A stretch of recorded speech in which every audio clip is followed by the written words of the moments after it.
Hey everybody. When I started this Patreon project in November last year, after a while I did a poll about what topic people would like, were very interested in to see a video on, and this one got the most votes, the issue of topic and fates. Finally, because it took a while, because that was quite a while ago, but finally, after all the work on the two tiers that I have presented up until now, I found some time now to get ahead with this topic. So what is the case is that I have addressed this topic often, and a lot of this material is a bit scattered around all my videos, I think. So here is a more organized video on this fascinating topic. So this is the video on fate, central topic in Greek Hellenistic astrology, and no need to say that it's actually a topic in all astrology. So let's have a look.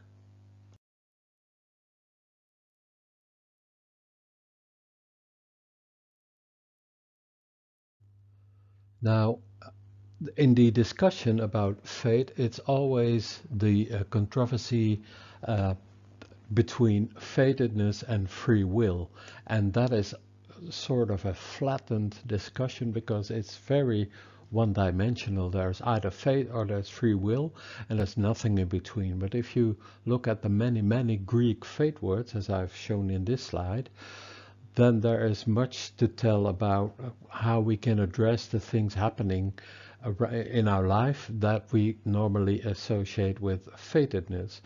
So here are these very important words, and they can be found in astrology because of the investigations that Robert Schmidt did on the texts and how the fate principles were mirrored in the things that he found in these astrological texts. So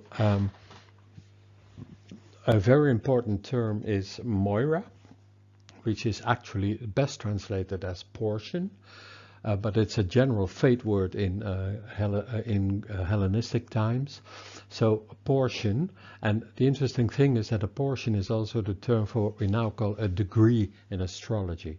So in Greek period, in the Hellenistic astrology, what we now call a degree is actually called a portion, and that's interesting because it has to do with something that has to do with what is granted you, something that is distributed to you, and there are 361 of these portions, and there are planets located in specific portions, and that has a lot to do, of course, with the interweaving of the principles of those planets, interweaving with specific things having to do with fatedness, as they are located in portions in the zodiac.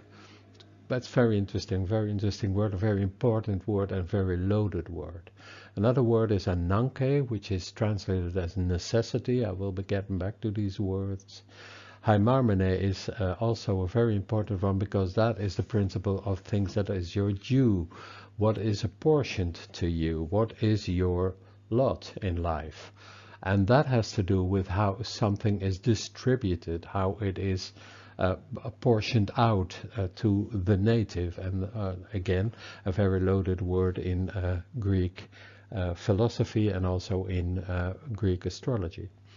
Pronoia is the principle of what's now called providence. It's not quite the right way of addressing that because it's the word pro is okay, it's before, but noia refers to nous, and nous has to do with understanding, conceptualization of the highest principles, and this is what comes before it. So that's an interesting one. So providence is, according to Schmidt, not quite the right translation for what pronoia simply actually signifies, but it has to do with something of an arrangement. There is something. The interesting thing is that the moon is associated with pronoia, and that's a very interesting principle.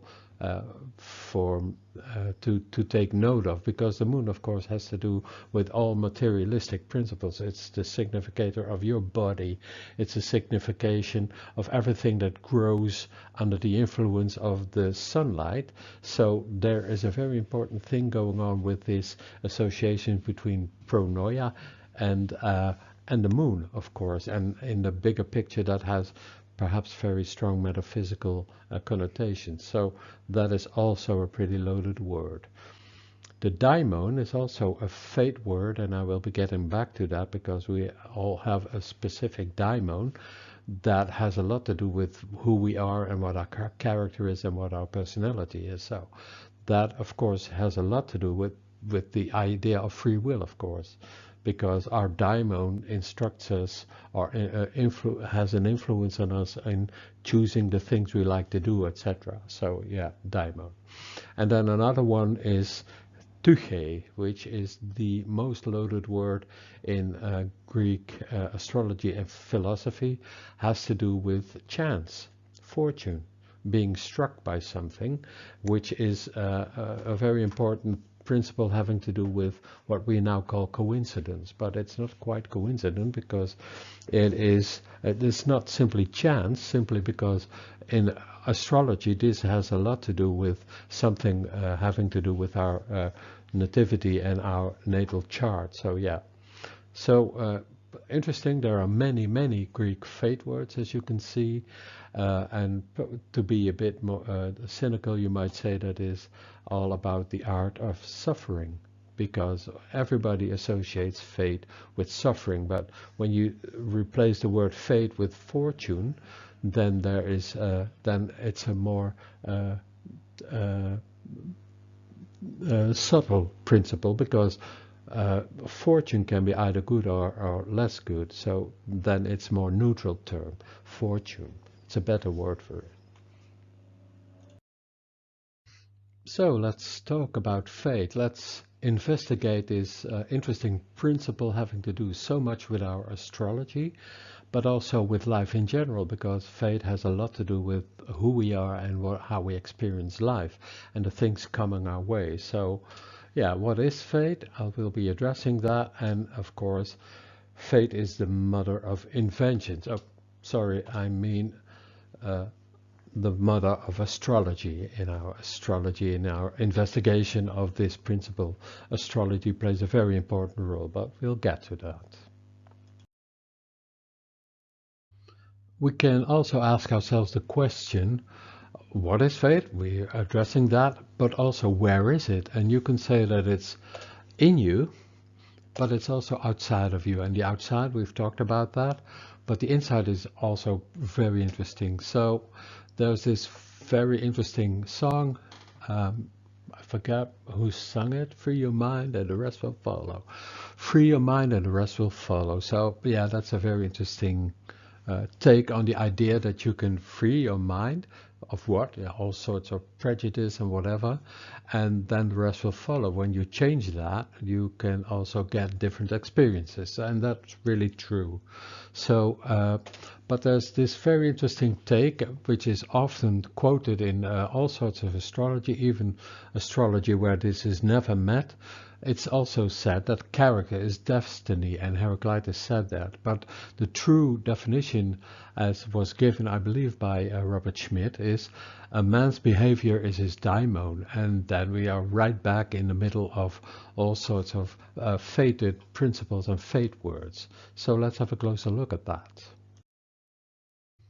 So here he is, Heraclitus. Man's behavior is his daimon, character is destiny.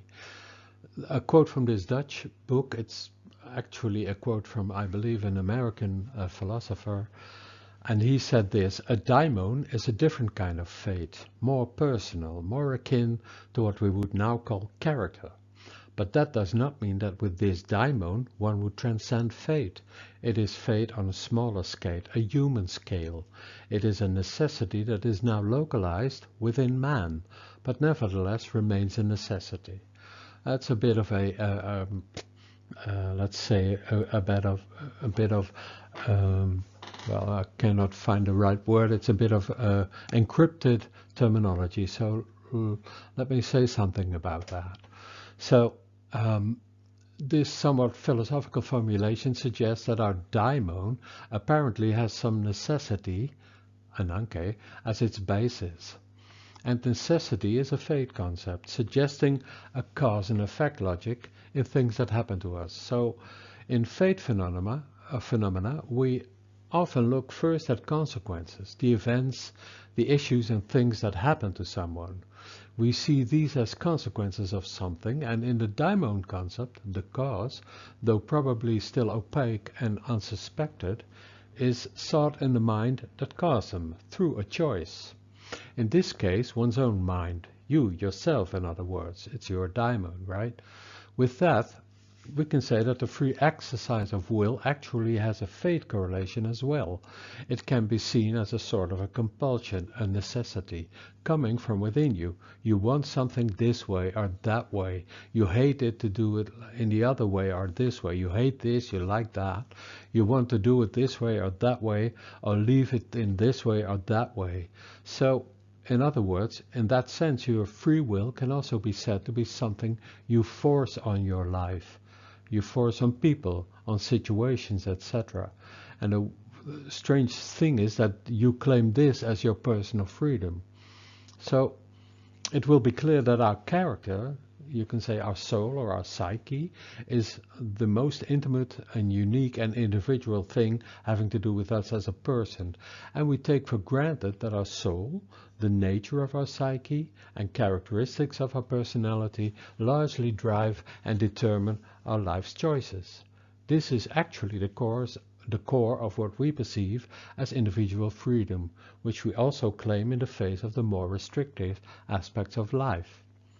However, this conception of freedom actually contains the self-evident acceptance of the, let's say, coercion exerted by our own inner daimon. This daimon, with which we identify, can have a rather directing and coercive effect in our lives. We accept the compulsion, the quirks and tendencies of our daimon as something natural and identity defining for us personally. It is a typical way we approach life, what we do and how we act based on this principle. Even the way we feel about things, what we find pleasing and what we experience as unpleasant or difficult, what we take for granted as being our disposition reflected in our behavior. Indeed, we call that compulsion our individual and personal freedom and claim it as such. And one expression in Greek says, we are what we repeatedly do. So our own daimon is likewise a fate principle, which is intimately bound to us and makes us unique, because we say, yes, this is who I am. But at the same time, it forces us to approach and experience things in a specific and certain way. And we often say, yes, then I truly feel free and independent. So, but in this, however, there's not always freedom. For instance, think about compulsions. People unable to stop doing things in a specific way. They are compelled to do it in a specific manner, and then it's a mental disorder. So the impulse to act is then anything but free, as is the action itself. It's no longer chosen, but it's compelled to do so. So yeah, the idea character is fate, and character is your daimon, says Heraclitus. So indeed, he's quite right about that.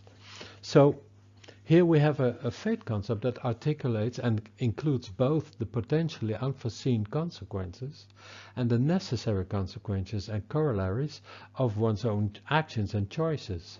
This is the daimon as your fate principle, your own character and personality as the cause and starting point of certain phenomena that can be perceived as fated, but even fatal perhaps, but because you freely chose them to do so. So yeah, daimonic fate is to be understood as something that is given and is bound to you. Again, there is this fate principle again. This is your daimon, and therefore not necessarily freely chosen. Under that heading, our character can be understood as that which happens to us in the name of what we do, that is, as a result of who we are and how we act as a result. Man himself, in this sense, is a fatum. So yeah, there we have a very interesting take, perhaps not the complete correct one, but it's an interesting idea that this forcible constraint also comes from within ourselves, and we identify with it, and we call that our personal freedom. So that's an interesting take on all these fate principles, and even the things that most define our own freedom might be conceptualized also within the idea of fate. It's a forcible constraint. You force this on your own life, perhaps even on other people's lives, etc. Again, a very interesting fate concept. Uh, there are more persons, more philosophers who really understood this principle quite well. For instance, here we have Arthur Schopenhauer, and he said, a priori, everyone thinks of himself that he is completely free, even in his own actions, and thinks that he can begin a different way of life at any moment.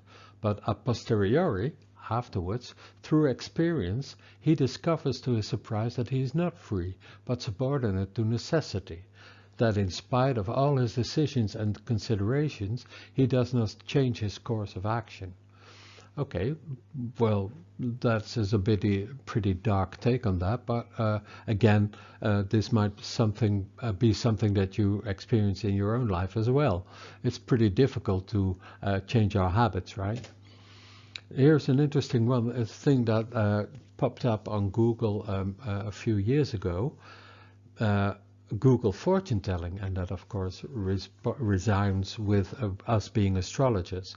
What does your future look like? And this is the interesting principle that I want to highlight. Based on your previous search result and your profile, we'll try to make a good prediction of your future. And that's very interesting because in Greek times it was said, you are what you do, how you act, and not what you say or you will do. So we are what we repeatedly do. So you can say a lot of things, oh, I'm going to do this and I'm going to do that. But how you in fact act, that's quite a different take. And now we're talking about habits, of course. And habits, old habits die hard, as the saying goes. And that is also a sort of unfreedom in our own lives. We are creatures of habit, and it's also said that when you have very intimate friends, they are very good predictors of what you will do in certain circumstances, better even than your astrologer. So yeah, that's an interesting take on that, but take that into account as well. The issue of fate is more complex and more subtle than the very silly discussion about fate and free will. There's more to it than that. So then we actually come to the idea that is often leveled against traditional astrology, that people say, yeah, but I'm a person-centered astrologer. I want to investigate the person through my astrology, and I decline event-oriented astrology. So that's the dichotomy in our astrology. There's an event-oriented school and a person-centered astrology. Now, I think this is a pretty silly dichotomy, which is simply created because people are not interested in trying to address the events in persons' lives. But as we have seen, hopefully, these are very important in your personal development. So you can talk a lot about, in theory, about everything that you can do and will do and whatnot. But that's quite a different story when you take it all into account, because the yin-yang of fate has a lot to do with your personal development. You cannot go talk about the one without talking about the other one. And I found an interesting quotation, this time it's from a Dutch author who's also a philosopher, a female philosopher. She also said, the most powerful impetus for thinking and creating is experiencing and fighting off pain, resisting despair, and looking for ways to cope with a problematic reality. A very astute comment by her.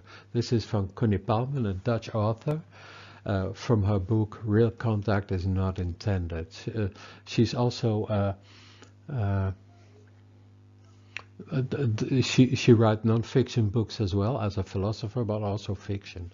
But that's interesting because she has a very astute way of formulating these things. A very interesting author she is. She also quote from this book, no, and that has to do with the fact that we are embodied. So she said, there is no inspiration without a soul, and no inspiration without desire, and there's no desire without a body, no body without a story. The soul is locked in the body and in the story, the inspirational story, on which the soul depends to become meaningful. This is such a rich quote because it has to do, it sort of speaks against the idea that person-centered astrology can do without the events that happen to a person's life. And we are all embodied, of course, and there's a soul in us, and of course our body has a lot to say about who we are, and what we experience, etc., etc. So yeah, this is this is a quote to meditate on. It's a really good one. But she has another one, which I also find very interesting in the idea of this event-oriented versus person-centered astrology, and in my view, the silliness of it. In one of her other books, she had this quote. It says, "We also have every reason to view our emotion not as the ultimate expression of our own identity, but as partially autonomous fabrications of an ingenious body.